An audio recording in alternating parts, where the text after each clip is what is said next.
Hello বন্ধুরা, তোমরা সবাই কেমন আছো? আজকে ঘরেই বানিয়ে ফেললাম ফুচকা। তো দেখো কতটা ক্রিস্পি হয়েছে, আমি একটা ভেঙে দেখাচ্ছি। দেখো, দেখলে? এখন ক্রিস্পি ফুচকা ঘরেই বানিয়ে নিয়েছি একদম। আলু মাখাও বানিয়েছি, সাথে টক জল, লেবু দিয়ে, ধনেপাতা দিয়ে।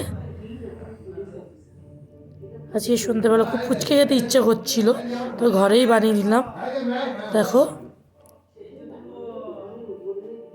এখানে আমার শাশুড়িমা ফুচকায় আলুটা ভরে দিচ্ছে, আমি মাখিয়ে দিয়েছিলাম। আমি যেহেতু ভিডিওটা করছি তাই উনি ঢুকিয়ে দিচ্ছিলেন এরকম।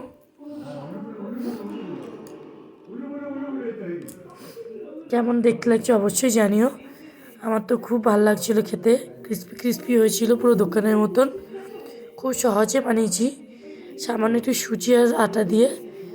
দেখো, 1 প্লেট ফুচকা হয়েছে। এখন তো জানো বাইরে কত দাম হয়ে গেছে ফুচকার, খেয়েও ঠিক পোষায় না, তাই ঘরেই বানিয়ে নিলাম। আমি একটা খেয়েও দেখাচ্ছি কতটা ক্রিস্পি হয়েছে, দারুণ টেস্ট হয়েছিল। টাটা আজকের মতন, পরে আবার দেখা হচ্ছে।